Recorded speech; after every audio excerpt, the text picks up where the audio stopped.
देखो last class में मैंने आपको एक फैक्टर के बारे में बता दिया था। एक तो फैक्टर आपका कौन सा था?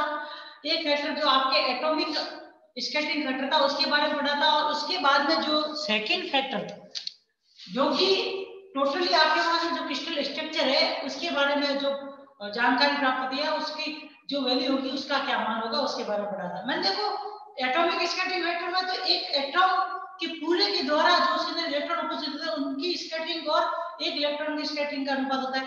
पर अब यहाँ पे जो आपके कैपिटल एफ निकला है जियोमेट्रिकल स्कैटरिंग फैक्टर, उसका मान एफ किसके बराबर था?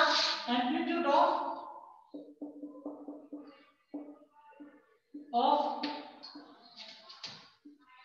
scattered X ray by unit cell upon scattered by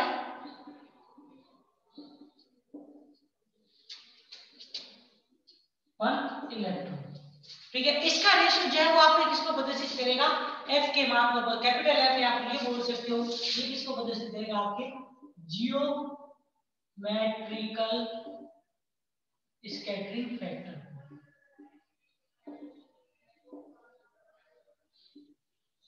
ठीक है ना? अब देखो, अब आता है इसके बाद में, अब इसका फॉर्मूला क्या होगा वो पढ़ना। तो देखो हमने जो एफ फैक्टर है, स्मॉल एफ फैक्टर को जैसे हमने पढ़ा था वैसे ये कैपिटल एफ फैक्टर भी होगा। और इसका फॉर्मूला मैंने कल की क्लास में बताया था कि ये जो होता है वो किसके द्वारा ज्ञात किया जाता है? J f of j into e की पावर आएगा 5 ऑफ जे।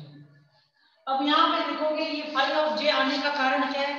5 ऑफ जे आने का कारण ये है क्योंकि जैसे कि आपने देखा यूनिट सेल है, कोई भी क्रिस्टल स्ट्रक्चर है तो उसमें यूनिट सेल की क्या होगी? एक निश्चित क्रम के अंदर व्यवस्था होगी और आवर्ती फलन के पश्चात वो क्या होती रहती है? पुनरावृत्ति होती रहती है उनकी। तो देखो जैसे इलेक्ट्रॉन परमाणु एटम के अंदर व्यवस्था, एटम की व्यवस्था एक निश्चित आकृति के रूप में होती है, वैसे ही एक क्रिस्टल की भी निश्चित आकृति के रूप में होती है, जिसकी वजह से जो एक्सरे इनके ऊपर इंसिडेंट होती है उनके प्रकृति रूप में सभी एक्सरे की क्या होती है? फेज समान नहीं होती, और फेज समान न होने की वजह से इनके बीच में क्या हो जाता है? फेज 5J का क्या हो जाता है? प्रोडक्शन हो जाता है। देखो 5J की वैल्यू हमने जो आपकी लावे समीकरण थी उससे जो हमने पढ़ी थी वो 5J किसके बराबर था? 2 pi upon lambda r vector j dot n vector. यहाँ पे एन वेक्टर बोलो या एन कैप बोलो, दोनों की दोनों क्या है? आपके जो इंसिडेंट होने वाला और स्कैटर्ड होने वाला जो आपका यूनिट सेल था या सॉरी यूनिट वेक्टर था उसके लंबवत डायरेक्शन में या उनका जो रिजल्टेंट था उसका मान क्या था? ये एन वेक्टर या एन कैप था। अब देखो यहाँ पे 5J अपॉन 2 पाई RJ की वैल्यू क्या है? यहाँ पे RJ क्या है? आपके किसी भी यूनिट सेल के अंदर जो मूल बिंदु है या फिर कोई भी दो परमाणु है या दो जालक बिंदु, उनके मध्य की जो डिस्टेंस वेक्टर होगी, सॉरी डिस्प्लेसमेंट वेक्टर होगा, या फिर आप ये कह सकते हो उनका पोजीशन वेक्टर है, वो किसके द्वारा प्रदर्शित किया जाता है? आरजे के द्वारा। तो यहां से आप आरजे बराबर क्या लिख सकते हो? आरजे ये पर्टिकुलर है क्योंकि अब देखो यहाँ पे जे आया है, जे का मतलब आपके पास यूनिट सेल के अंदर या फिर किसी क्रिस्टल स्ट्रक्चर के अंदर बहुत सारे क्या होंगे? आपके पास में यूनिट सेल्स होंगी, बहुत सारे परमाणु होंगे, पर उन्हीं यूनिट सेल और उन्हीं परमाणु, उन्हीं यूनिट सेल्स के अंदर कोई भी एक आपने यूनिट सेल लिया और उस यूनिट सेल के अंदर कोई आपने एक पर्टिकुलर परमाणु लिया या कोई जालक बिंदु लिया है, मान लो कि वो जालक बिंदु कौन सा है? जेथ जालक बिंदु है। उस जेथ जालक बिंदु की आपने जो निर्देश तंत्र लिया उसके सापेक्ष उसकी क्या पोजीशन है, मतलब इंसिडेंट होने वाली कंडीशन के अंदर उसकी क्या पोजीशन है, उसके किसी अन्य जालक बिंदु के सापेक्ष वो किसके द्वारा प्रदर्शित की जाएगी? आरजे के द्वारा प्रदर्शित की जाएगी। तो यहां से हम क्या लिख सकते हैं? यूनिट सेल के जेहत एटॉम का क्या है? ये स्थिति सदिश। अब देखो यहां पे आपको मालूम हो तो आर वेक्टर का मान अगर हम किसके, क्योंकि आपको मालूम है जो डिस्टेंस है किसी भी स्ट्रक्चर के अंदर दो लैटिस पॉइंट के बीच में बोलो या दो एटम्स के बीच में बोलो, तो वो किसके द्वारा प्रदर्शित की जाती है? लैटिस कांस्टेंट तीनों डायरेक्शन में ए वेक्टर, बी वेक्टर और सी वेक्टर के द्वारा प्रदर्शित की जाती है। और साथ में वो किस पोजीशन के ऊपर है, कितना दूर स्थित है, कितना नजदीक है, अब वो तो आप मालूम है किसके रूप में आपने पढ़ी थी, P into A vector, Q into B vector और R into C वेक्टर के रूप में पढ़ा था। तो वैसे ही अगर हम आज परमाणु के लिए या फिर जेड परमाणु के लिए अगर हम पोजीशन वेक्टर लिखना चाहिए तो यहाँ पे आर जे जो होगा वो किसके बराबर लिखा जाएगा? U j a vector plus v j b vector plus डब्ल्यू जे सी वेक्टर। ये क्या है? यू जे बी जे और डब्ल्यू जे, ये क्या है? आपके लैटिस कांस्टेंट के साथ में जो उनके कोफिशिएंट, उन कोफिशिएंट को प्रदर्शित करता है कि मतलब मल्टीप्लिकेशन के रूप में आप जैसे देखते हो 2a 3b 2c ऐसे करके लिखते हो, वो कोफिशिएंट जो म्यूजे वीजे और डब्ल्यूजे के द्वारा प्रदर्शित किए जाते हैं। अब उसके बाद में आपको मालूम हो तो हम इसके अंदर r j vector dot n vector को हम किस प्रकार से लिख सकते हैं? R j vector dot n of n cap के रूप में लिख सकते हैं। मतलब मान लो कि जो आपके पास में एन वेक्टर है या फिर जो इंसिडेंट और रिफ्लेक्स स्कैटरिंग, इन दोनों का जो परिणाम है वो किसी एन कैप डायरेक्शन के अंदर, और इसका जो परिणाम है, परिणामी वैल्यू जो एन के बराबर, क्योंकि यूनिट सेल है तो रिजल्टेंट लिखोगे तो इसके एडिशन में इसका मान 1 के बराबर हो जाएगा। तो देखो यहां से एन बार आया तो उस कंडीशन में अंदर क्या बच जाएगा? R j vector dot n cap बच जाएगा। अब देखो इस आर जे और इस एन कैप का आपस में आपको क्या करना है? लावे इक्वेशन से मान लिखना है। तो आपको मालूम है लावे समीकरण, लावे equation in 3 dimension.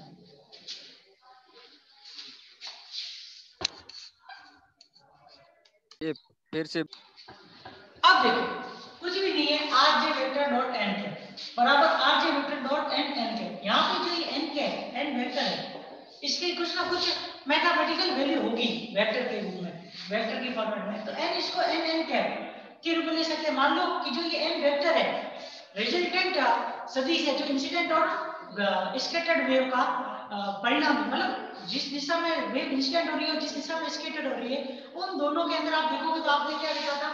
I cap minus O cap बराबर आप क्या लिखते थे? एन कैप, या फिर इसको किससे लिखते थे? एन वेक्टर से लिखते थे।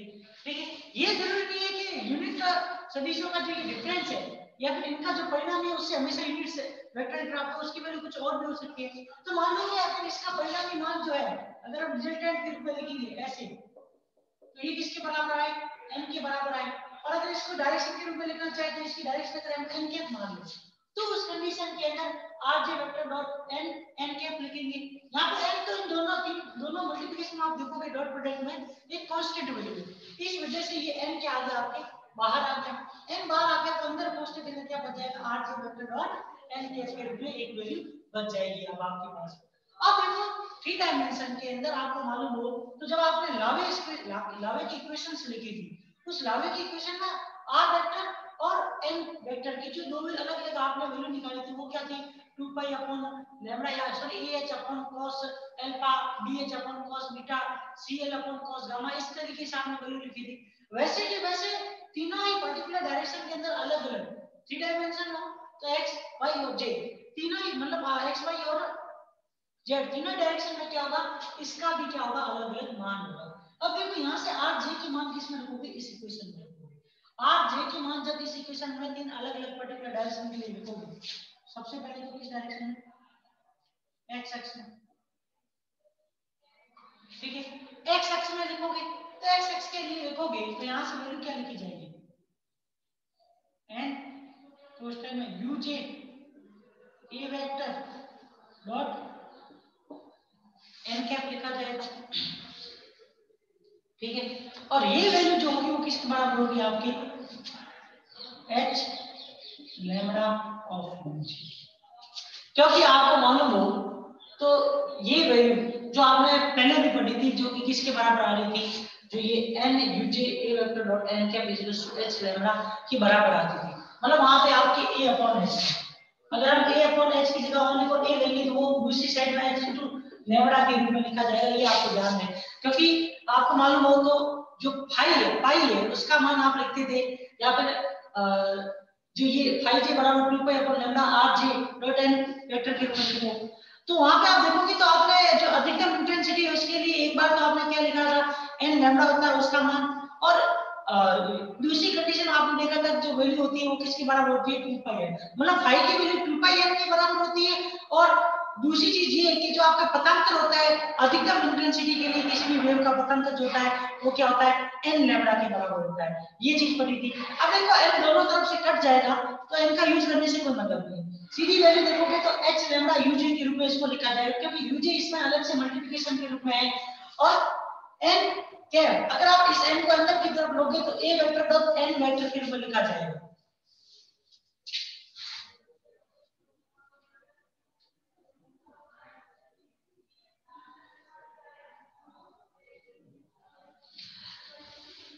ठीक है ना, तो ये ध्यान रखना N u j a vector dot N के बराबर क्या आ जाएगा, एच लैम्डा यूजे के बराबर आ जाएगा।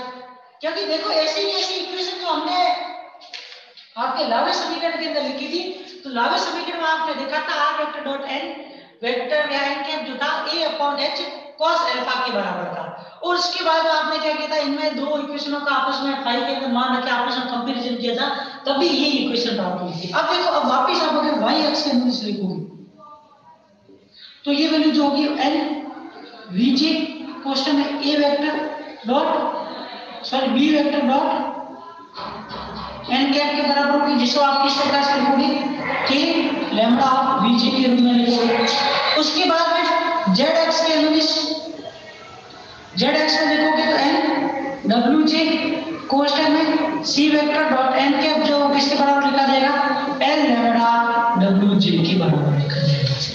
अब देखो अब इन इक्वेशन के अंदर जो आपने ये तीन अलग अलग मान लिखे, ठीक है ना, इसके अंदर a vector dot n cap का क्या मान है, b vector dot n cap का क्या मान है, c vector dot n cap का क्या मान है, उसके ऊपर डिपेंडेंसी। वैसे अगर इन दोनों का आपस में कंपैरिजन करोगे तो आपको सीधा ही पता चल जाएगा कि कौन सी वैल्यू किसके बराबर हो, तो यहां से डायरेक्ट पता चल जाएगी। देखो तो भी लिख लेते हैं, जहां n कोष्टक में b वेक्टर डॉट n के बराबर b vector dot n vector ये वेक्टर इसको हमारे क्या हो जाएगा h into लैम्डा के बराबर, ठीक है।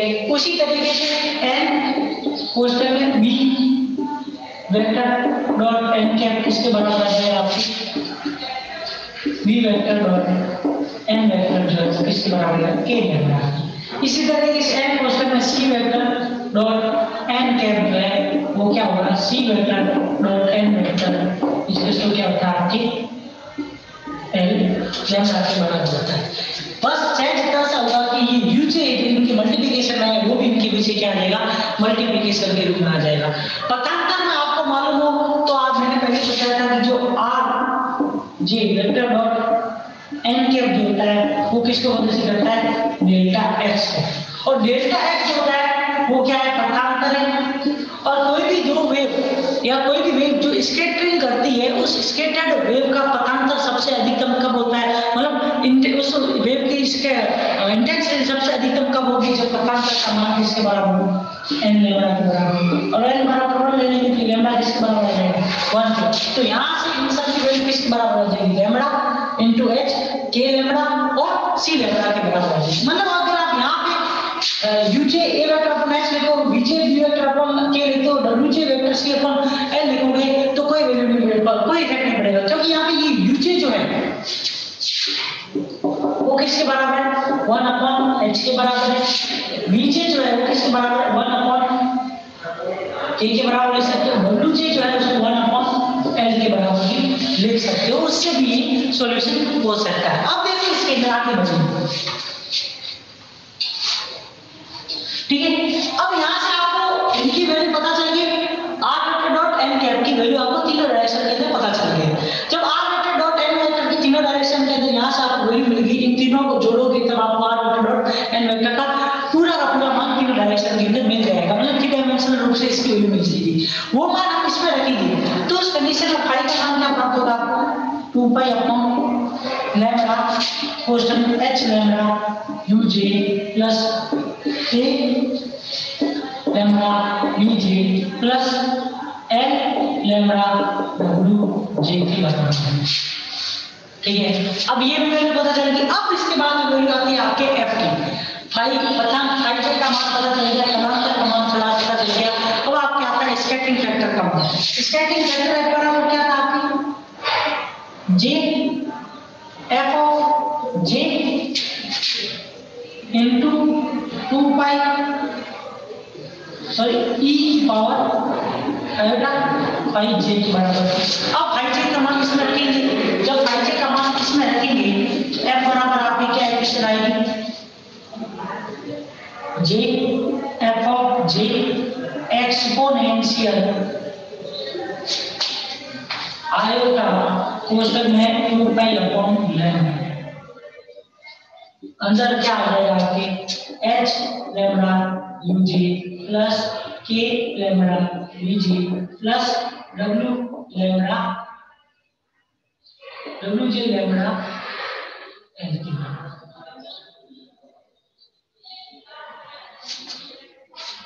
ये वैल्यू आ गई।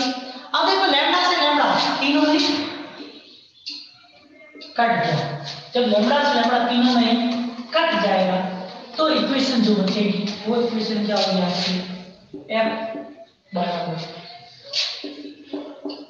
j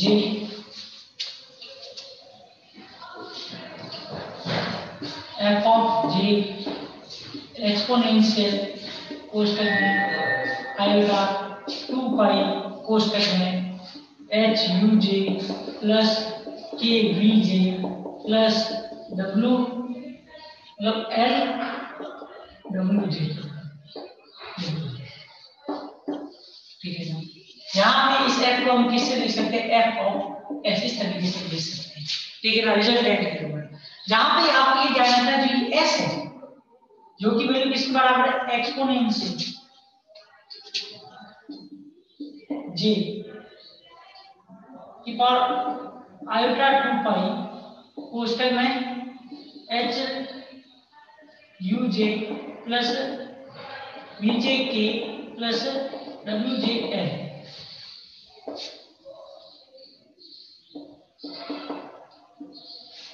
ये वैल्यू जाएगी आपकी क्या कहलाती है,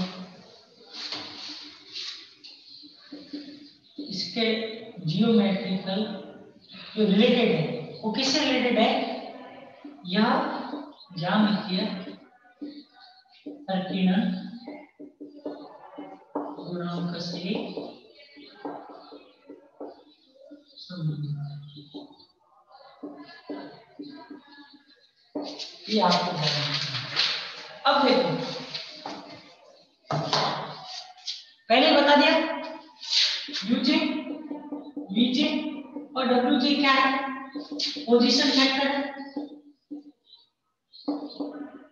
पोजीशन फैक्टर है किसी भी एटॉम का, जेथ एटॉम का किसी भी यूनिट सेल के अंदर। ठीक है ना, अब देखो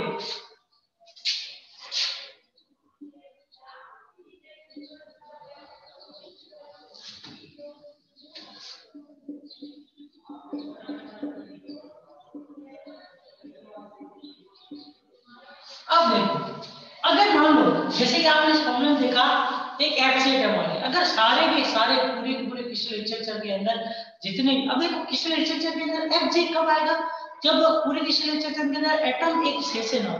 जैसे कि आप NaCl की स्ट्रक्चर देख लो, CaCl की स्ट्रक्चर देख लो, तो इसमें क्या है दो अलग अलग टाइप के एटम है, तो उस वजह से यहाँ पे क्या है एफजे वगैरह इस तरीके की ये वैल्यू आ रही। लेकिन अगर मान लो कि सभी के सभी जो एटम है वो एक ही टाइप के हैं, ठीक है ना, जैसे कि Na है तो सिर्फ सोडियम के एटम है, Cl है क्लोरीन में तो सिर्फ क्लोरीन के एटम है, तो उस कंडीशन में ऐसी क्रिस्टल स्ट्रक्चर के अंदर एटॉमिक स्कैटरिंग फैक्टर F का मान तो क्या हो जाएगा, इक्वल हो जाएगा। तो उस कंडीशन में यदि if all atoms of crystal are क्या सिमिलर, मतलब इस कंडीशन क्या कह सकते हैं, ये किसके बराबर हो जाएगा, ये F के बराबर होगा। तो यहां से ये जो F है वो किसके बराबर हो जाएगा आपके, F J एक्सपोनेंशियल कोष्टक में I iota 2 pi H UJ K VJ plus L WJ। ये इक्वेशन आपको ध्यान है। अब देखो आपके पास में टोटली कितने टाइप के क्रिस्टल स्ट्रक्चर है, 3 टाइप के क्रिस्टल स्ट्रक्चर, मतलब 3 से अधिक है, पर नॉर्मली जो क्यूबिकल स्ट्रक्चर देखोगे तो वो 3 है, ठीक है ना।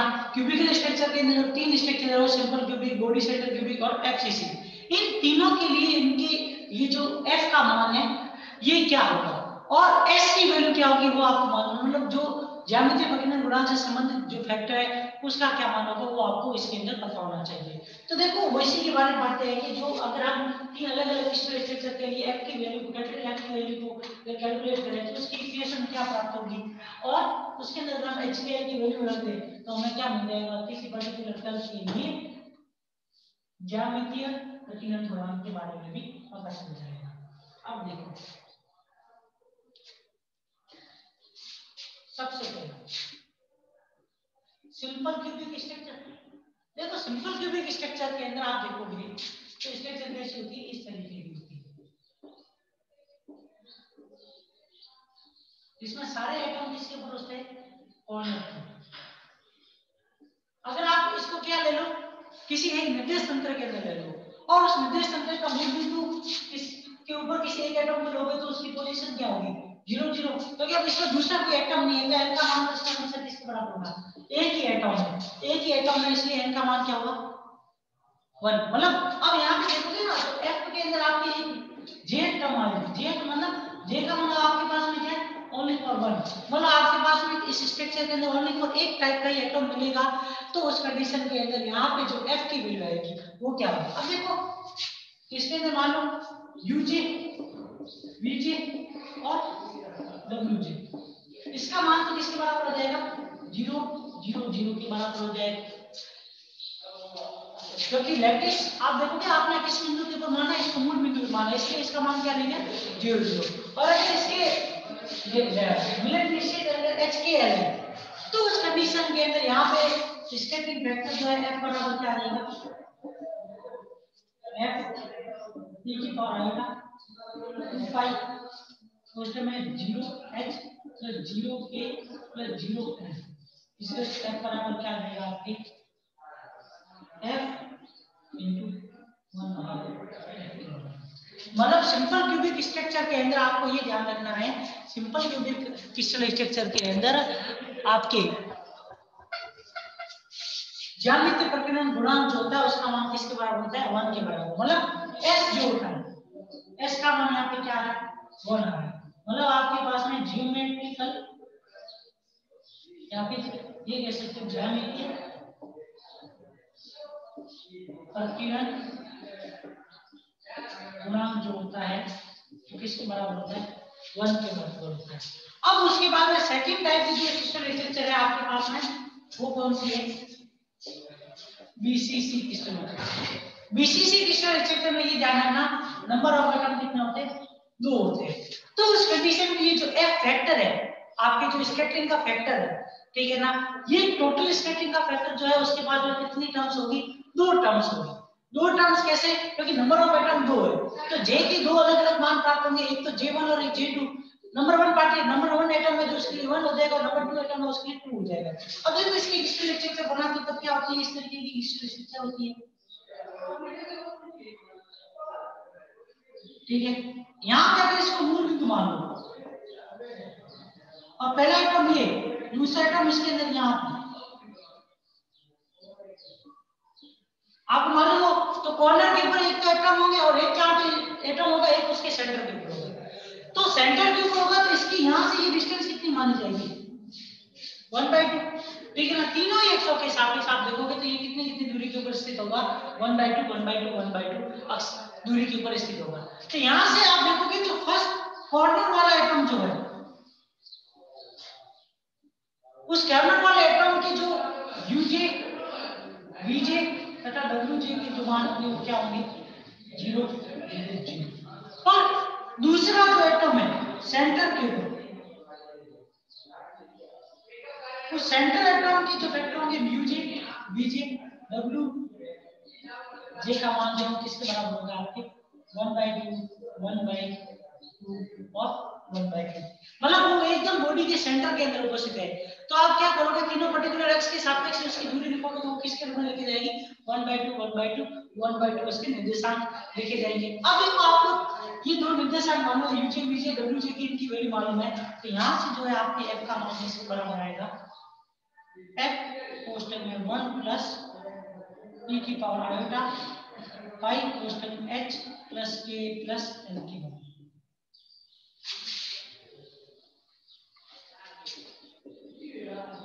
1 f कोष्टक में 1 प्लस एक्सपोनेंशियल कोष्टक में आयोटा पाई कोष्टक में h plus a plus l ये वैल्यू है। और यहाँ पे ये जो है ये क्या है आपका जियोमेट्रिकल स्केटिंग फैक्टर और बीसीसी स्ट्रक्चर। अब देखो अब तीसरी वैल्यू आती है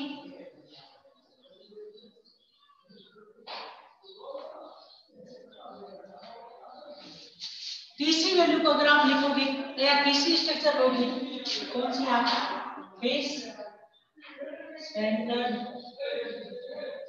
स्ट्रक्चर या क्यूबिक तो इसमें क्या है फेस सेंटर क्यूबिक के अंदर फेस सेंटर क्यूबिक वापस स्ट्रक्चर बनाओगे ठीक है वापस स्ट्रक्चर बनाओगे तो इस स्ट्रक्चर के अंदर कॉर्नर के ऊपर सारे एटम ठीक है फिर क्या है इसमें फेस के अंदर भी एक एटम से ठीक है तो उस कंडीशन में तो अगर आपने क्या किया 3 dimensional x y z direction होगी ठीक है इस फेस सेंटर क्यूबिक की स्ट्रक्चर के अंदर ये इस तरीके की डायग्राम होगी मूल बिंदु है या फिर कॉर्नर वाले एटम्स हैं तो उनके ऊपर हम क्या ले सकते हैं मूल बिंदु को ले सकते हैं निर्देशन देके जब कॉर्नर वाले एटम के ऊपर मूल बिंदु को ले सकते हैं तो उस कंडीशन के अंदर आप देखोगे तो जो वैल्यू होगी वो क्या होगी आपकी यूजे वीजे डब्ल्यूजे की हमेशा 0 0 0 ठीक है। अब उसके बाद आप देखो कि तीन अलग अलग तलों के अंदर आपके क्या उपस्थित है एटम्स और उपस्थित है उनके फेस के अंदर तो उन तीनों के अंदर आप देखोगे एक्स-जेड तल के अंदर तल में अगर यूजे वीजे डब्ल्यूजे का मान लिखोगे तो उस एक्स-जेड तल के अंदर आपके y का मान क्या हो जाएगा 0 हो जाएगा y का मान 0 होगा तो वैल्यू क्या लिखी जाएगी 1/2 0 1/2 वैल्यू है। उसके बाद में दूसरा तल जो आपके वो कौन सा है yz तल yz तल के अंदर यूजे वीजे डब्ल्यूजे क्योंकि आधी फेस के ऊपर है अगर एक का मान 1/2 मानोगे तो उसके आधे के ऊपर क्या आ जाएगा एक का मान 1 मानोगे मतलब एक लैटिस कांस्टेंट के गुणांक का मान तो अगर आधी डिस्टेंस है फेस के अंदर तो उस कंडीशन में इसका मान कितनी दूरी की होगा इसके बीचों बीच है तो आधी डिस्टेंस के ऊपर 1/2 डिस्टेंस के ऊपर ये स्थित होगा। तो देखो यहाँ पे यूजे वीजे डब्ल्यूजे का मान लिखोगे तो उस कंडीशन के अंदर y z तल में x का मान क्या हो जाएगा 0 तो उस कंडीशन में 0 1/2 1/2 के रूप में लिखोगे इसका मान निर्देशांकों को लिखोगे। थर्ड आप उसके बाद में x y तल के अंदर z का मान 0 हो जाएगा तो वैल्यू क्या आएगी 1/2 1/2 और 0 के बराबर। अब देखो आपके पास में टोटली क्या है 4 एटम्स है इसके अंदर n बराबर 4 एटम तो ये n बराबर 4 एटम है ना इन 4 एटम्स के कारण यहाँ पे आपके जो स्कैटरिंग फैक्टर होगा टोटली उसके अंदर क्या आएगी 4 टर्म्स आएगी। अब उन 4 टर्म्स के अंदर देखो उन 4 टर्म्स के कारण अगर आप scattering factor total scattering factor का मान लिखोगे तो ये f फैक्टर जो जियोमेट्रिकल और आपके एटॉमिक स्केलिंग दोनों के मल्टीप्लिकेशन के रूप में जो टोटल फैक्टर है उसमें भी क्या आएगी 4 टर्म्स आएंगे। f बार आ गया कॉर्नर वाले एटम के लिए इसका मान 1 बाकी वाले में आप देख लो 1/2 1/2 है तो 2 पाई वाले 2 से सब कुछ कट जाएगा तो वैल्यू जो आएगी एक्सपोनेंशियल एक वैल्यू आएगी आपके आयोटा पाई h प्लस l फिर आयोटा एक्सपोनेंशियल आयोटा पाई एच प्लस के, फिर आयोटा एक्सपोनेंशियल आयोटा पाई क्वेश्चन में के प्लस। ये अब देखो यहाँ पे ये जो लास्ट में ये जो टर्म लिखी है ये किसकी मदद से करती है, जियोमेट्रिकल स्कैटरिंग फैक्टर है, ये आपको ध्यान रखना है। और ये फैक्टर जो है ये कौन सा है, ये फैक्टर आगे वाला एटॉमिक स्कैटरिंग फैक्टर है। तो इस तरीके से आपके पास में टोटली क्या है, 4 इक्वेशन है, चारों अलग अलग इसके जो तीन इक्वेशन है जो तीन ही अलग अलग बॉडी सेंटर, सिंपल क्यूबिक और एफसीसी सेंटर, मतलब ट्रेस सेंटर, इन तीनों के लिए जो ये तीन इक्वेशन जो निकली है इसके ऊपर कभी कभार डायरेक्ट इक्वेशन पूछ लेता है कि आपके पास में स्ट्रक्चर दे दी जाए और HKL की वैल्यू आपको दे दी जाए और बोल दिया जाए कि इस स्ट्रक्चर के लिए F का मान लिखिए, तो उस कंडीशन वो भी आपको निकाल सकते हो इक्वेशन की सहायता से। अब देखो कि ये तो पता चल गया H+L, H+K, HK+L। अब कौन से स्ट्रक्चर जो है, कौन से HKL की वैल्यू के लिए कौन सी स्ट्रक्चर होगी वो भी आपको मालूम होनी चाहिए। तो उसके लिए भी मैं बता देता हूं,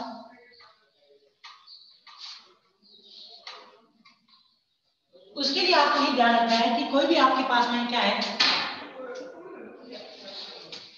घनीय क्यूबिकल क्रिस्टल स्ट्रक्चर है, ठीक है, घनीय क्रिस्टल। तो उस घनीय क्रिस्टल से अगर क्या है, एक्स रेखा क्या होता है, स्कैटरिंग होती है, स्कैटरिंग बोलो या फिर क्या बोल सकते हैं, विवर्तन का प्रारूप आपको प्राप्त होता है। तो उस विवर्तन के प्रारूप के अंदर आपके पास में टोटली क्या होगी, सिंपल क्यूबिक के लिए जो HKL की वैल्यू होगी वो सारी वैल्यू और वैल्यू क्या है पॉसिबल है, लेकिन BCC के लिए H+K+L का मान क्या होना चाहिए, इवन होना चाहिए। मतलब HKL की कोई भी वैल्यू उससे कोई फर्क नहीं पड़ेगा, लेकिन तीनों को जोड़ो तो वैल्यू कैसे आनी चाहिए, सम वैल्यू आनी चाहिए, ठीक है। उसके बाद में ये अगर सम है तो H2K2+L2 का मान भी क्या होगा, इवन होगा, ठीक है। अब उसके बाद FCC के अंदर कोई जरूरी नहीं है, ये है आपको ये ध्यान रखना है, या तो HKL तीनों का मान कैसा हो, ऑड हो, या HKL तीनों का मान क्या हो, इवन हो, तो ही उस कंडीशन में वो FCC स्ट्रक्चर को शो कर सकती है। ये इन तीनों की अलग अलग HKL की कंडीशन है, ये आपको ध्यान रखना है। HKL की और वैल्यू पॉसिबल